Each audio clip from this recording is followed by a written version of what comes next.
کہ میری زندگی آزاد ہو گئی، اب میں جو چاہوں کروں، میں خدا کا بھی انکار کر دیا، بھلا دیا اس کو۔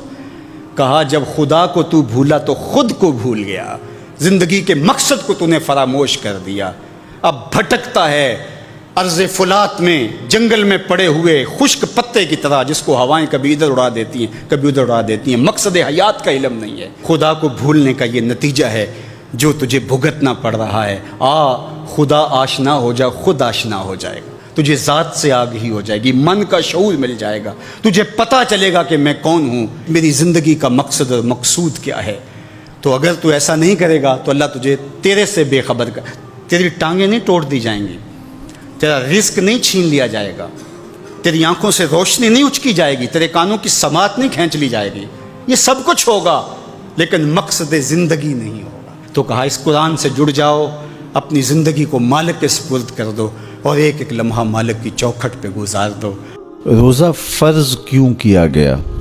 سویر سے لے کر شام تک سب کچھ ہونے کے باوصف بھوک اور پیاس میں وقت گزارنا اور میسر ہونے کے باوجود ایک گھونٹ بھی حلق سے نیچے نہ اترنے دینا، آخر اس میں کیا حکمت تھی؟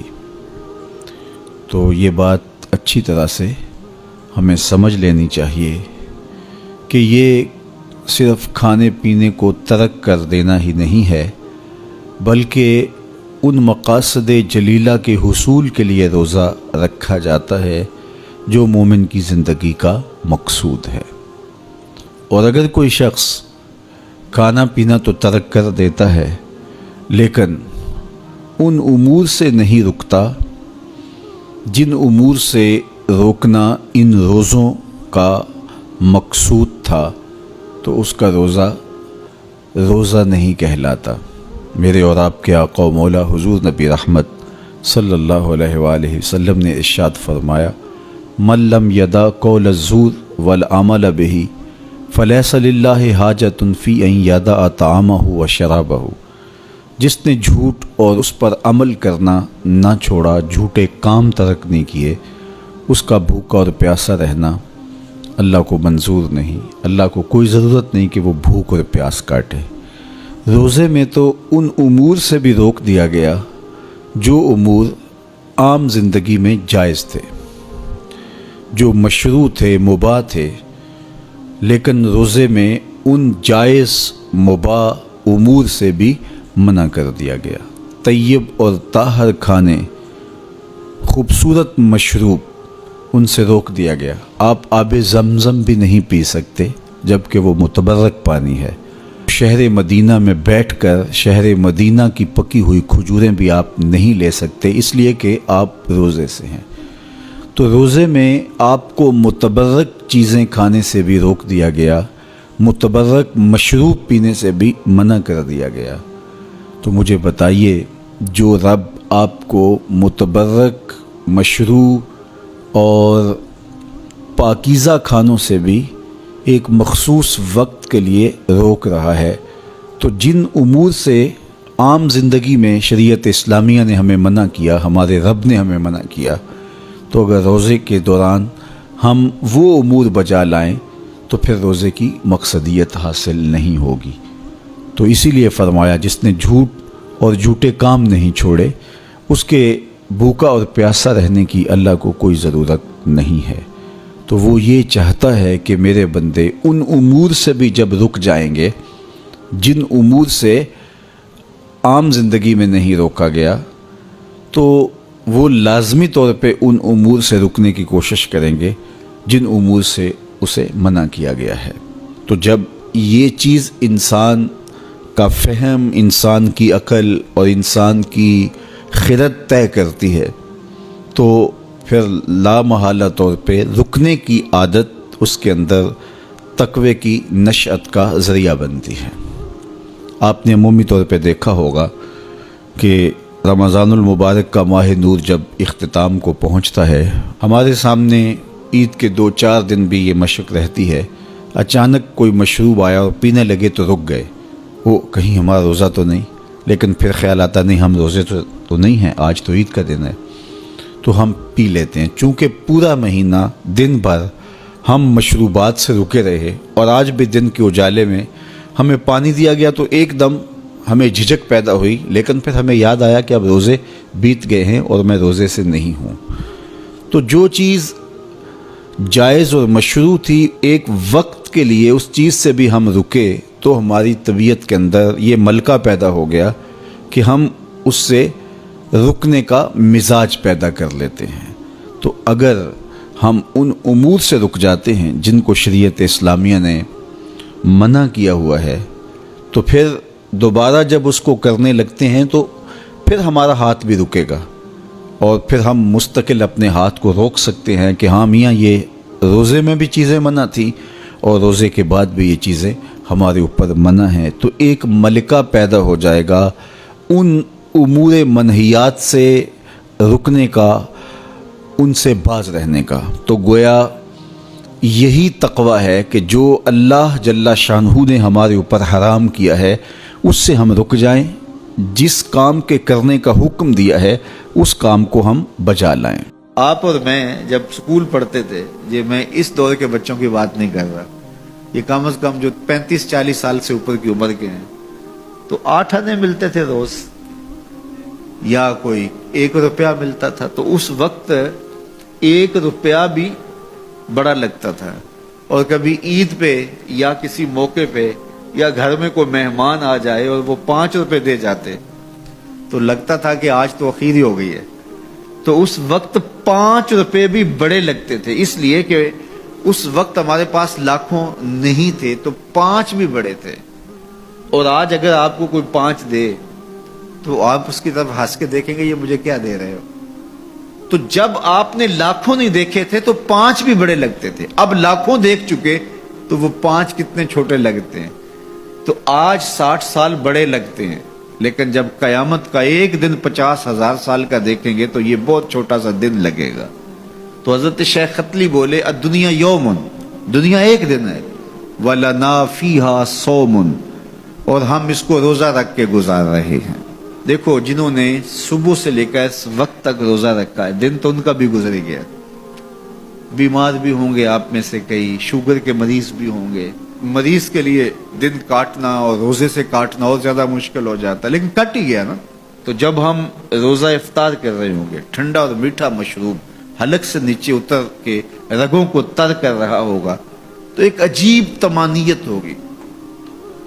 اگر کوئی شخص ایسا ہو جو افطار کے دسترخوان پہ بیٹھا ہو اور اس نے روزہ نہ رکھا ہو اور سستی سے اس نے سارا دن کھاتے پیتے گزار دیا ہو، تو اب جب روزہ کھلے گا تو اس کے دل میں خیال آئے گا یہ ماڑا سا آدمی بھی تو روزہ رکھ کے سارا دن کاٹ ہی گیا ہے، تو اگر میں بھی رکھ دیتا تو یار دن تو میرا بھی گزر ہی جانا تھا۔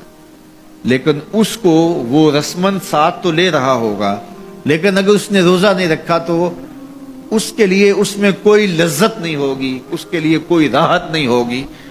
وہ سوچے گا کہ یار میں بھی روزہ رکھ کے گزار دیتا تو دن تو گزر ہی جانا تھا، اس کا بھی تو گزر گیا، میرا بھی تو گزر ہی جانا تھا۔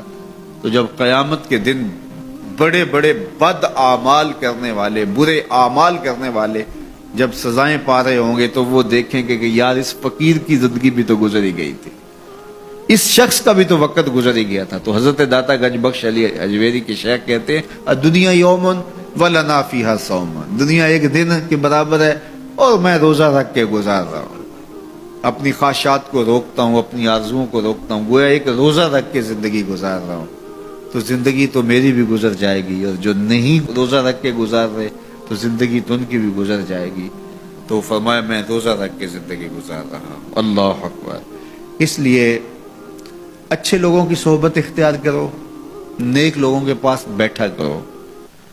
یہ میری اور آپ کی ضرورت ہے کہ اچھے لوگوں کی صحبت میں جا کے بیٹھیں۔ جب اچھائی کی مجلس میں آپ بیٹھیں گے، میں بیٹھوں گا، تو کوئی خیر کی بات ملے گی جو ہماری آخرت اور دنیا کی بہتری کی ضامن بن جائے گی۔ یا جتنی دیر بیٹھے رہیں گے مجلس میں، کم از کم اتنی دیر تو برائیوں سے، گناہوں سے بچے رہیں گے اور دل میں نور اترتا رہے گا۔